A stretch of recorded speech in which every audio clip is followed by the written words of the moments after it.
Good evening.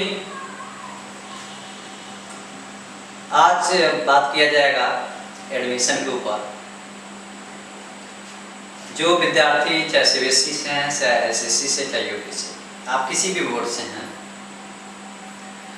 और आप चाहते हैं कि आपका लाइफ एक अच्छे तरीके से, एक अच्छी मंजिल मिले, आपके पास लाखों का इनकम हो पढ़ाई के माध्यम से, होगा, अवश्य होगा। करते हैं लोग, करने वाले बहुत अच्छे तरीके से कर ले जाते हैं, निकालते हैं। तो बातें आपको ये समझना है कि वो एडमिशन यदि आप लेते हैं तो किस तरह से लेते हैं। यदि कोई भी स्टूडेंट, यदि वो साइंस साइड से पढ़ा है, सेकेंड ईयर साइंस साइड से क्लियर किया हुआ है और अच्छे से उसका नंबर मार्क आए हैं, तो उसके 4 ऑप्शन होते हैं। वो कौन से 3 ऑप्शन होंगे? पहला ऑप्शन हुआ है यदि उसकी तैयारी बढ़िया से हुआ है और उसका टारगेट है, लक्ष्य है इंजीनियरिंग करना, तो क्लास 12 के बाद भी 1 साल आपको आईआईटी दे देता। भाई चलो 1 साल में आप फिर से भर के देखना चाहते हो, देख सकते हो, निकाल सकते हो। जब आप 12 में होते हैं तो भर सकते हैं। आप पेपर देने के बाद 1 साल के बाद भी आप भर सकते हैं। 2 साल आईआईटी के लिए आपको मुफ्त मिल जाता है। नीट में बहुत ज़्यादा ऑप्शन देता है। जो बच्चे डॉक्टरी लाइन में जाना चाहते हैं उनके लिए भी बहुत ज़्यादा ऑप्शन मिलता है। कुछ उसमें भी हो जाते हैं, बाउंड्रिंग हो जाते हैं। डेट मीन्स आपका general, OBC, ST, SC category पर। लेकिन 3-4 दिन में तो ऐसे बच्चे निकाल ही लेते हैं, ठीक है। तो नीट में भी आपके कई ब्रांचेज हो जाते हैं। बीडीएस के लिए अप्लाई करेंगे, डेंटल और भी बहुत से ऐसे, एमबीबीएस, ठीक है। तो आपको निकलने के बाद ही देखा जाता है।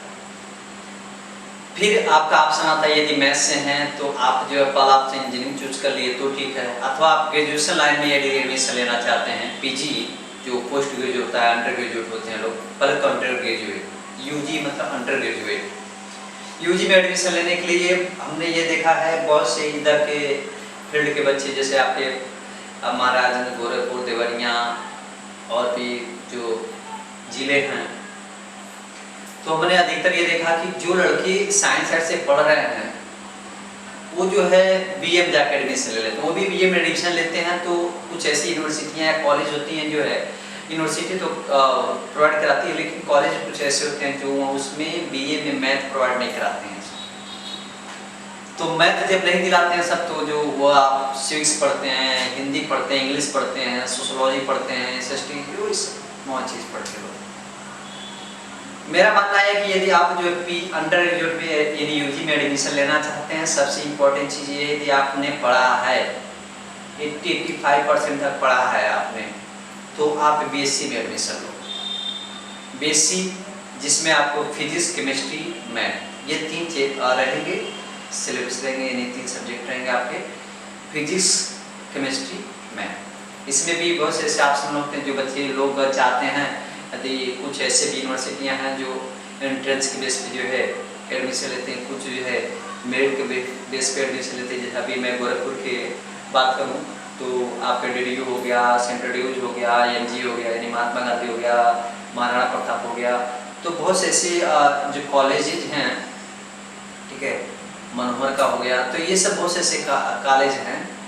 ये आपको एक अच्छे कोर्स प्रोवाइड कराते हैं और कम फीस में, और आपका मेरिट लिस्ट को देखते हुए, एंट्रेंस को देखते हुए जो है ये सब कराते हैं सब। तो यदि इसमें आप फिजिक्स, केमिस्ट्री, मैथ्स से बीएससी आप करते हैं, first year, second year, third year में एक सब्जेक्ट छोड़ दिया जाता है, तो आपके लिए बहुत अच्छा लाभ होता है, ठीक है। आप मैथ्स से भी कर सकते हो, केमिस्ट्री से, फिजिक्स से, जिसमें आपकी अच्छी पकड़ हो। तो यदि आप मैथ में बहुत ज़्यादा रुचि लेते हैं तो आपको फिजिक्स और मैथ में ही ये दोनों आपको लास्ट ईयर में चूज करना चाहिए। आप मेडिकल के क्षेत्र से यदि बीएससी में भी एडमिशन लेते हैं तो बीएससी में बायो से भी एडमिशन किया जाता है। उसमें आप जो केमिस्ट्री से भी आप कर सकते हैं बीएससी, जूलॉजी बॉटनी से भी कर लेते हैं, कर सकते हैं, ठीक है। और उसके आगे भी कई ब्रांचेज होते हैं। एमएससी भी अच्छा कर सकते हैं, मैथ से भी एमएससी, फिजिक्स से भी एमएससी, फिर जूलॉजी बॉटनी से भी एमएससी कर सकते हैं। फिर आप नेट का पेपर दीजिए, बहुत ज़्यादा ऐसे होंगे, आपको स्कॉलरशिप आना शुरू हो जाएगा। और इस तरह से यदि आप अच्छे से अच्छे करते जाते हैं तो आपको प्रोफेसर एज ए आप डॉक्टर में मतलब कि डॉक्टर की जो उपाधि मिल जाती है और उसमें आप अच्छा परफॉर्म्स किए इंजीनियर तक पहुंच सकते हैं। ठीक है, इंजीनियर तक पहुंचने के बाद जो आप साइंटिस्ट लेवल तक पहुंच सकते हैं। तो ये जो है प्रोफेशनल कोर्सेज होते हैं और आगे आपको बढ़ावा के लिए बहुत ऑप्शनल चीज़ें आते हैं, बहुत आप कर सकते हैं। ठीक है, ये आपकी चीज़ें आपके लाइफ बदलने की कोर्सेज होती हैं। फिर इसके बाद यदि आप मान लीजिए ना ही साइंस साइड में आप मैथ चूज़ करते हैं ना ही आप बायो चूज़ करते हैं, तो बहुत से बच्चों का जो है अब जब जैसे कुछ लोग इंजीनियरिंग कर लेते हैं, बीटेक कर लेते हैं, बीटेक में भी वो बहुत से ऐसे ऑप्शन होते हैं। ठीक है, वो पैसा जॉब पा जाते हैं 30-35 हज़ार तक जो मिल जाता है, 50 हज़ार तक मिल जाता है, कईयों को लाखों की पैकेज मिल जाता है, करोड़ों की पैकेज मिल जाता है। जो बड़ी बड़ी हायर अच्छी अच्छी कंपनियाँ जैसे गूगल हुआ आपका, माइक्रोसॉफ्ट, ये सब जो कंपनियाँ, तो ये जो है 1 ईयर का 2 ईयर का जो पैकेज दे देती हैं। ठीक है, 2.5 करोड़ 2.6 करोड़। ठीक है, तो ये तो हाई लेवल तक की बातें की जाती हैं। ठीक है, तो इसी माध्यम से आप इंजीनियरिंग माध्यम से भी जा सकते हैं। ठीक है, लेकिन साथ ही साथ यदि आप ये ग्रेजुएशन के माध्यम से भी जाते हैं तब भी आपको एक अच्छा रिस्पॉन्सिबिलिटी मिलता है और बहुत कुछ आप कर ले जाते हैं और बहुत कुछ आपको सैलरी इनकम के रूप में भी मिलेगा।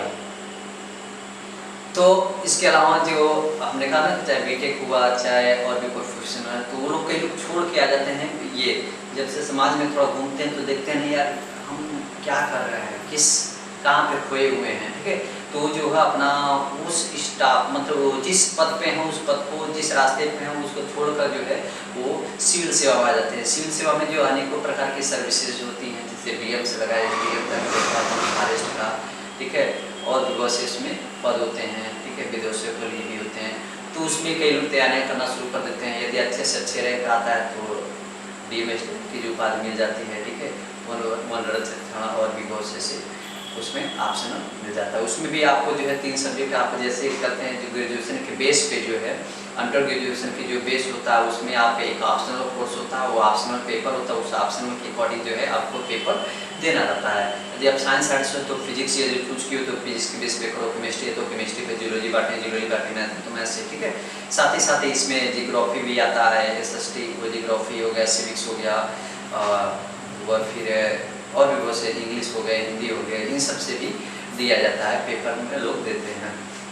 ठीक है, तो एजुकेशन से यदि आप जुड़े हैं और एक अच्छे पोस्ट पे आप चाहते हैं आपको सफलता हासिल प्राप्त हो, तो बहुत कुछ उसमें आपको सीखने और देखने को मिलेगा और आपकी लाइफ बहुत ज़्यादा बन जाएगा।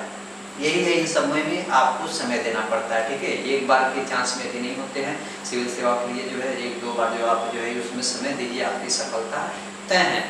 उसमें पॉसिबिलिटी बहुत कम होती है बट आपकी सफलता तय है और एक बहुत बड़ी अच्छी लेवल तक की नौकरी मानी जाती है। सबसे हार्ड जो है आपका इंजीनियर, मेडिकल और ये सिविल सेवा की तीनों जो है आपके लिए बहुत इम्पोर्टेंट रोल आपके लाइफ में आता है।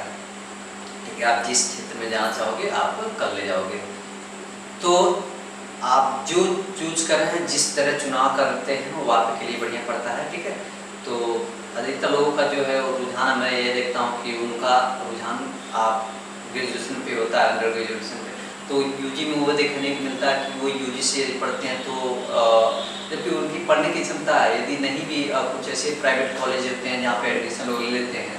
ठीक है, तो आप मेरा मानना है कि आप बुक ले लेते हैं, यदि फिजिक्स में का ले लेते हैं तो सेल्फ स्टडी यदि घर पे करते हैं और क्लास आप अटेंड नहीं कर पाते हैं तब भी आप उसको बढ़िया से यदि सेकंड ईयर फर्स्ट ईयर आप पढ़े हुए हैं तो आपके लिए ईजी हो जाता है। आप BSc जो है मैथ बायो से आप निकाल सकते हैं। ठीक है, बहुत से लोग जो एडमिशन कराते हैं BA में जो है क्लास करने नहीं आते हैं, सब जो उसी तरह पढ़ते हैं निकाल लेते हैं। तो कह रही कि अपनी अपनी बातें हैं, मानसिकता है, जो लोग जैसे उपलब्धियाँ होती हैं जिनकी जैसी क्षमता होता है उसके अकॉर्डिंग करता है। लेकिन साइंस से पढ़ा हुआ लड़का 80-85% 90+ तक पाए हुए जो बहुत से लोगों को ये देखने मिलता है जो वो BA में एडमिशन लेते हैं। तो BA में एडमिशन ना लें, ये मेरा सजेशन है कि वो जो है अपना साइंस में ही आप कुछ ना कुछ करते रहें। ठीक है, तो इससे आपकी सफलता बहुत आसान हो जाती है। और इसी को यहीं पे यदि स्टॉप भी कर देते हैं, आप मान लीजिए 12 के आगे आप नहीं पढ़ना चाहते हैं, ठीक है, तो आप नहीं पढ़ना चाहते हैं और सर्विस करना चाहते हैं तो उसमें आपको ये देखने मिलेगा कि ठीक है आप उसमें ये देखने मिलेगा कि आप 12 के बेस पे जो है बहुत से ऐसे जो तैयारियाँ आप करके जो है आप जॉब को प्राप्त कर सकते हो। जैसे आपका जो है यूपीपी के लिए है, फिर आपका दरोगा हुआ, ये सब 10+2 के लेवल की जो सेंट्रल गवर्नमेंट की नौकरियाँ होती हैं, अच्छा स्टेट लेवल की जो नौकरियाँ होती हैं, आप उसको हासिल कर सकते हैं। ठीक है, एसएससी के थ्रू जो बहुत से ऐसे पेपर हैं तो आप उसको फिलअप करके निकाल कर आप ले सकते हैं और आपको जॉब मिल जाएगा। ठीक है, और अच्छे से अच्छे आप निकाल सकते हो। ठीक है, तो बहुत से इसमें आपके जैसे यूपीपी हुआ, उत्तर प्रदेश हो गया, एसआई हो गया, एसएससी में कई ब्रांचेज होते हैं, इनकम टैक्स, सेल ऑफिसर, ये सब भी करवाना है। ठीक है, बैंकिंग हुआ, बैंकिंग सेक्टर में भी आप चले जा सकते हैं। ठीक है, बैंकिंग बहुत से ऐसे बैंकिंग जो है IBP में जो है कराता है, उसके थ्रू भी आप कर सकते हैं। यानी बहुत से ऐसी चीज़ें हैं जो आप कर सकते हैं। इसके साथ ही साथ जो है बताया जाता है, यदि आप बीकॉम बिजनेस लेवल तक जो आप रन करना चाहते हैं तो उसमें भी आपका बीकॉम की जो पढ़ाई की जाती है, कराई जाती है बीकॉम में, उसमें भी first year, second year, third year होता है, ये फर्स्ट ईयर सेकेंड ईयर होता है, BSc first year second year होता है। तो बीकॉम में भी आप एडमिशन ले सकते हैं। ठीक है, बीकॉम करने के बाद आप लोग कर लेते हैं। बहुत से ऐसे लोग जो होते हैं कंप्यूटर सेक्टर से भी पढ़ाई करके जो एक अच्छे जो है मतलब जॉब कर लेते हैं। प्राइवेट सेक्टर से भी जॉब अच्छी मिल जाती हैं। यदि आप बीकॉम किए हुए हैं तो आपको 30-35 हज़ार रुपया तक जो है आपको पर मंथ जो है मिल जाता है। आजकल की बहुत से ऐसी कंपनियाँ आ गई हैं, प्राइवेट लिमिटेड कंपनियाँ आ गई हैं जो फाइनेंशियल लेवल तक जो फाइनेंस करती हैं, उन सब में भी आप है, यदि आपके बीकॉम कंप्लीट है, आप जो है जानकारी अच्छी है तो उसमें आपको 30-35 हज़ार रुपये पे आपको as a sale manager, field officer और भी ऑपरेटर के बेस पे जो है आपको रख लिए जाते हैं और आप अच्छे से अच्छे अपने लाइफ को सेटल कर पाते हैं और करते जाएंगे। तो देखिए, जब आप शिक्षा से जुड़े हुए हैं, पढ़ाई से जुड़े हुए हैं, ठीक है, तो आप बहुत कुछ कर ले जाएंगे, समझ जाएंगे। ये 21वीं शताब्दी आपकी है, न कि 15वीं-16वीं शताब्दी में जिस तरह लोग रहते थे वैसा नहीं है। ठीक है, और बहुत से माता पिता को भी मैं यह बताना चाहूँगा कि माता पिता जो है बच्चों को जो है प्रेशर डाल देते हैं, नहीं तू ये कर, तू ये कर, तू ये कर, तो वो अपनी वाली करना शुरू कर देते हैं। तो ऐसा नहीं करना चाहिए और बच्चों को भी सोचना चाहिए कि उनकी रुचि किस में है, क्या माता पिता जो कर रहे हैं उसके अकॉर्डिंग उसकी रुचि है या नहीं है, कि किस में रुचि उसी के अकॉर्डिंग वो कदम उठाएं। यानी सब आप सामंजस्य बना